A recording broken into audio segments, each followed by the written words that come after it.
Hello, welcome to we are vision. और ये second tutorial है माइक्रोसॉफ्ट एक्सेस का। और इस ट्यूटोरियल में हम देखेंगे टेबल्स कैसे क्रिएट करते हैं और टेबल में क्या क्या प्रॉपर्टीज़ हैं जिनके हेल्प से हम अपने डाटाबेस को बनाते हैं। तो चलिए स्टार्ट करते हैं माइक्रोसॉफ्ट एक्सेस। जब हम माइक्रोसॉफ्ट एक्सेस को फर्स्ट टाइम स्टार्ट करते हैं तो हमें ये विंडो दिखाई देती है। इसमें हमें कुछ अवेलेबल टेम्पलेट्स मिलते हैं, blind database templates and blank web database template. Recent जो हमने पहले यूज़ किए हैं, कुछ सैम्पल्स हैं जो हम दिखाते हैं आपको क्या है। जब हम देख कुछ ये टेम्पलेट्स हैं बाय डिफ़ॉल्ट जो माइक्रोसॉफ्ट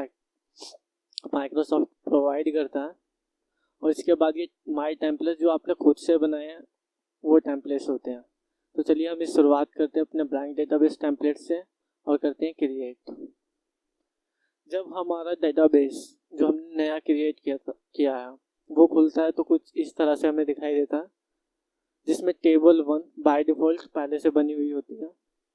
और जैसा कि हमें पता है कि हमारे पास कितने ऑब्जेक्ट्स होते हैं वो हमें पता है। मोस्टली जो एक्सेस में ऑब्जेक्ट हैं वो table, query, form, report and macros हम प्रोग्रामिंग के लिए यूज़ करते हैं, ठीक है। और जो रिपोर्ट्स हैं हम क्वेरी के ऊपर बनाते हैं, फॉर्म्स हमारा बेसिक है जो टेबल के ऊपर डिपेंडेंट होता है, ऐसे ही हमारी जो क्वेरीज होती हैं वो भी डिपेंडेंट होती है। तो चलिए हम पहले इस टेबल को डिज़ाइन करना देखते हैं कि कैसे करते हैं। हमारे पास डिज़ाइन करने के टेबल को दो ऑप्शन है। एक, हम यहाँ व्यू से जाके डिज़ाइन मोड पर जा सकते हैं, और जब हम डिज़ाइन करने के लिए डिज़ाइन मोड पर जाते हैं तो एक्सेस हमसे इसे सेव करने के लिए बोलता है। तो हम इसे अभी इसका नेम टेबल 1 ही रखते हैं। हमारा जो टेबल है वो डिज़ाइन मोड पे खुल चुका है, जिसमें एक बाय डिफ़ॉल्ट दिखा रहा फील्ड का नेम आईडी। मैं सेकंड फील्ड का नेम ले रहा हूँ यहाँ पे नेम, और जो ये जाएगा हमारा टेक्स्ट में लेके जाएंगे इसे हम। यस, हम इसे टेक्स्ट में लेके गए। जो सेकंड है वो मैंने रोल नंबर लिया, इसको भी टेक्स्ट में लेके जा रहे हैं। जो हमारा थर्ड है वो हमने लिए ईमेल एड्रेस, ईमेल ले ली, वो भी टेक्स्ट में लेके जा रहे हैं। और जो हमारा लास्ट हमने लिखा वो हमने लिखा है डेट ऑफ बर्थ, ये लीजिए। अब हमें ये देखते हैं कि डाटा टाइप्स के बारे में हम जानते हैं थोड़ा सा, होते ही क्या है ये।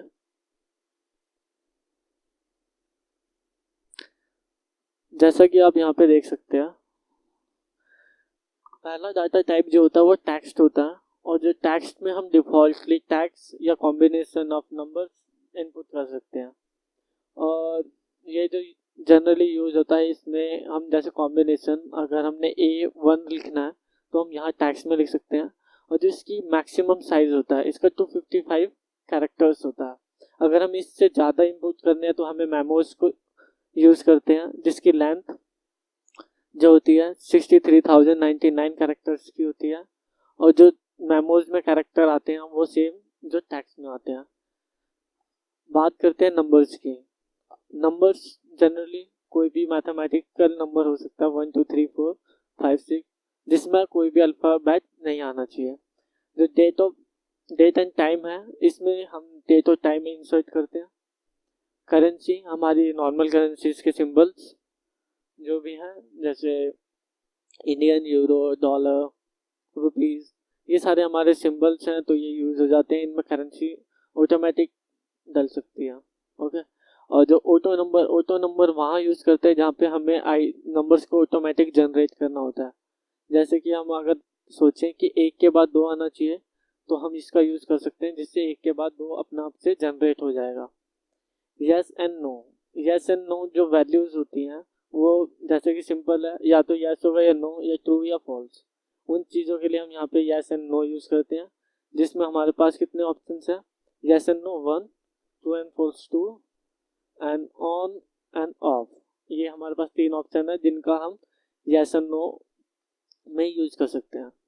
OLE ऑब्जेक्ट इन ऑब्जेक्ट है जिससे हम अपने एक्सेस के अंदर किसी फाइल को किसी और फाइल से कनेक्ट कर सकते हैं, जैसे माइक्रोसॉफ्ट एक्सेल एक spreadsheet, Microsoft word, graphics, sound, किसी भी चीज़ से कर सकते हैं।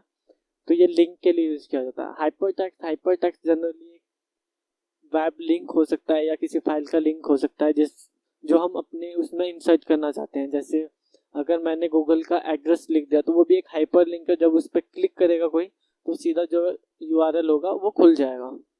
ओके। अटैचमेंट कुछ भी हो सकती है। आपकी फाइल्स होती हैं नॉर्मली जिसमें हम कोई भी इमेज, पीडीएफ फाइल, जेपीजी कुछ भी डाल सकते हैं। ओके। जो लुकअप विजार्ड होता है, लुकअप विजार्ड एक लिस्ट का काम करता है। जैसे आपने देखा होगा कहीं पर ड्रॉप डाउन बॉक्सेस होते हैं, तो जनरली हम जब फॉर्म्स भरते हैं तो ड्रॉप डाउन बॉक्सेस हमें मिलते हैं। जैसे हमें कोई अपना सेंटर चूज करना है तो उसमें हमें ड्रॉप डाउन बॉक्सेस मिलते हैं। तो वही काम करता है लुकअप विजार्ड कि आपको उस बॉक्स में से कोई भी वैल्यू हम चूज कर सकते हैं। तो चलिए एक ऐसा ही कुछ बनाते हैं अपने लिए। जैसे कि हमने यहाँ पे नेम टैक्स में ले रहे हैं, हम रोल नंबर, हमारा नंबर नॉर्मली हम टैक्स में ले रहे हैं क्योंकि हम कॉम्बिनेशन रोल नंबर लेने वाले हैं। ईमेल एड्रेस हमारे @ नंबर सब कुछ मिक्सअप होता है, तो इसलिए हम यहाँ पे भी टैक्स ले रहे हैं। और डेट ऑफ बर्थ हम डेट एंड टाइम लेंगे। हम डेट एंड टाइम लेंगे क्योंकि हमें इसमें डेट इंसर्ट करनी है। तो चलिए हम इसे देखते हैं कि ये कैसा दिखेगा। तो यहाँ से व्यू मोड पे चलते हैं, इसको सेव कर देते हैं। तो आप देख सकते हैं कि हमारे पास एक टेबल बन चुकी है जिसमें ID, name, roll number, email address and date of birth है। अब यहाँ पे न्यू दिखा रखा है क्योंकि यहाँ पे ऑटो नंबर है। जैसे ही मैं यहाँ पे एक नाम इंसर्ट करता हूँ ए, तो वहाँ पे ऑटोमेटिक 1 आ जाता है। और इसका रोल नंबर अगर मैं कुछ भी ले लूँ कोई फर्क नहीं पड़ता। यहाँ पे मैंने ईमेल एड्रेस डाल दिया है। तो यहाँ पे डेट ऑफ बर्थ, अब देखिए डेट ऑफ बर्थ पे जब हम क्लिक करते हैं तो हमें ये सारी चीज़ें मिलती हैं। डेट ऑफ बर्थ कुछ भी डाल देते हैं। तो इसी तरह से हमारा ये काम करता है टेबल का। तो चलिए कुछ और चीज़ें भी देखते हैं टेबल के अंदर क्या क्या होती हैं। डिज़ाइन मोड पे जाके किसी भी ऑब्जेक्ट का अगर हमें डिज़ाइन मोड खोलना है तो उस ऑब्जेक्ट पर क्लिक करके हम राइट करेंगे तो डिज़ाइन मोड आ जाता है। चलिए अब यहाँ पे हम देखते हैं ऑटो नंबर में इसकी जर्नल के अंदर कुछ इंस्ट्रक्शंस होती है जो फील्ड प्रॉपर्टीज हैं जिनको हम चेंज कर सकते हैं। हम यहाँ पे लॉन्ग इंटीजर में लेके गए हैं तो देखते हैं कि ये इंटीजर्स जो नंबर्स होते हैं वो नॉर्मली इंटीजर्स में ही होते हैं, डेसिमल फ्रैक्शन हो सकता है। तो चलिए देखते हैं। यहाँ पे आप देख सकते हैं बाइट्स। अगर हम वहाँ पे बाइट्स यूज करते हैं तो हम 0 से 255 तक के नंबर्स को इनपुट कर सकते हैं और बस उसमें फ्रैक्शन नहीं होना चाहिए, यानी कोई भी डेसिमल पॉइंट का नंबर हम इंसर्ट नहीं कर सकते। जब हम डेसिमल का करते हैं तो -10 पावर 38 -1, इसका मतलब होता है कि जो भी 10 में से माइनस कर देंगे तो उतने नंबर, वो भी पॉजिटिव में, फिर उतने। ऐसे ही हम जो नंबर है वो ऐसे इंसर्ट कर सकते हैं इस रेंज के अंदर। और ये 28 डेसिमल तक जा सकता है, यानी डेसिमल के बाद हम 28 पॉइंट्स तक यूज कर सकते हैं। लॉन्ग इंटीजर होता है उसमें डिफॉल्ट स्टोरेज समथिंग इतने से लेके इतने तक ही यूज कर पाएंगे हम। और इसमें कोई भी फ्रैक्शन नहीं होना चाहिए, यानी कोई भी डेसिमल पॉइंट नहीं होना चाहिए। जो सिंगल होता है, सिंगल हम देखते हैं यहाँ से माइनस के और पॉजिटिव में चले जाते हैं, नेगेटिव एंड पॉजिटिव में वैल्यूज, और जो डेसिमल में वो इतनी होती है। तो 7 डेसिमल प्लेस तक जा सकते हैं। जैसे यहाँ पे 1 2 3 4 5 6 7 8 9, नहीं 7 डेसिमल प्लेस क्यों आ रहे हैं यहाँ पे? अगर हम यहाँ से देखें तो 1 2 3 4 5 6 और ई को अगर हम काउंट करें तो 7, उसके बाद 38 तक। ठीक है, ऐसे डबल होता है, डबल लगभग इसका डबल होता है सिंगल का। एंड ये होता है रेप्लिकेशन आईडी, ये ग्लोबल GUI है, इसको हम देखेंगे बाद में कैसे यूज किया जाता है। ओके, चलिए हमारा डाटाबेस तैयार हो चुका है। इसके बाद अब फॉर्मेट, हम चाहते हैं किसी फॉर्मेट में आए। तो यहाँ पे हमने जैसे आप बात करी थी करेंसी क्या है, डॉलर्स में जा रही है, यूरो, फिक्स्ड, किसी भी चीज़ में परसेंटेज में भी इंसर्ट कर सकते हैं, या साइंटिफिक मैनर्स जहाँ पे हम इन्फिनेटिव का साइन भी लेते हैं। और जो हमारी डेट है उसके लिए हमारा फॉर्मेट देखें तो हमारे पास कुछ फॉर्मेट्स हैं, जैसे general date, long date, medium date, short date, long time, medium time, short time. जो कैप्शन होता है, कैप्शन जैसे अगर मैं इसका कैप्शन करना चाहता हूँ, मैं चाहता हूँ कि ये DOB ना लिख के डेट ऑफ बर्थ है,